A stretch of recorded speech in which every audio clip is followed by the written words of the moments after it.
Hello friends, Deepa की अतरंगी बातों की दुनिया में आप सबका एक बार फिर से स्वागत है। दोस्तों, कई बार हमारे साथ कुछ ऐसी घटनाएं हो जाती हैं कि हमें लगता है कि आखिर हमारे साथ ही ये सब क्यों हो रहा है या हमारे साथ कुछ गलत हो गया।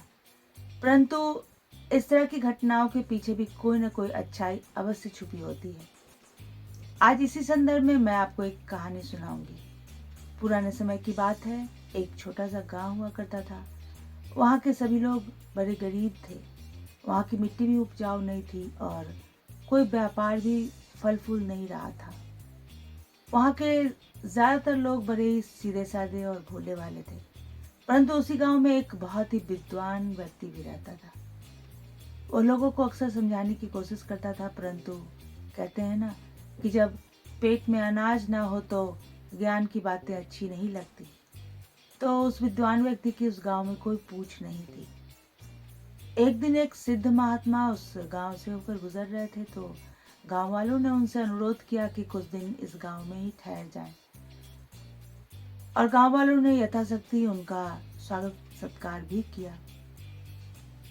महात्मा जी ने प्रसन्न होकर गांव के लोगों को आशीर्वाद दिया और कहा कि तुम्हारे गांव की मिट्टी उपजाऊ हो जाएगी और तुम सब इस गांव में बड़े ही खुशहाली के साथ जीवन यापन करोगे।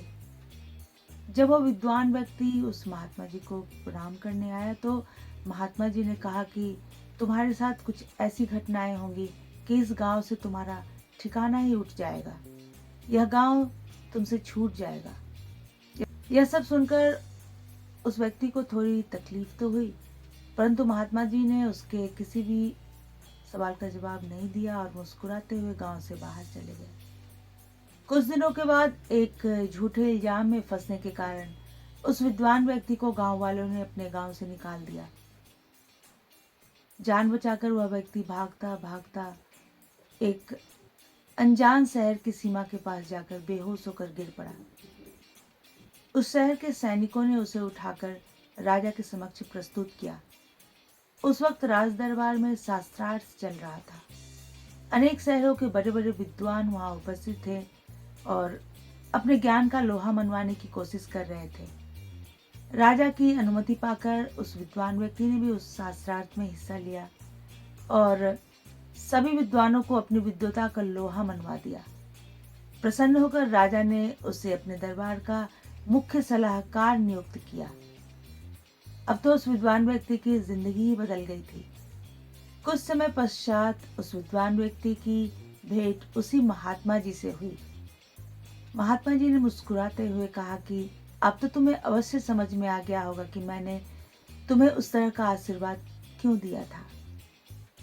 उस गांव के लोग इतने सीधे साधे और भोले वाले थे कि उनका उसी गांव में सुखपूर्वक रहना उचित था, परंतु तुम्हारे ज्ञान का प्रकाश दूर दूर तक पहुंचना आवश्यक था और इसके लिए जरूरी था कि तुम उस गांव से बाहर निकलो। इसलिए मैंने तुम्हें इस तरह का आशीर्वाद दिया था।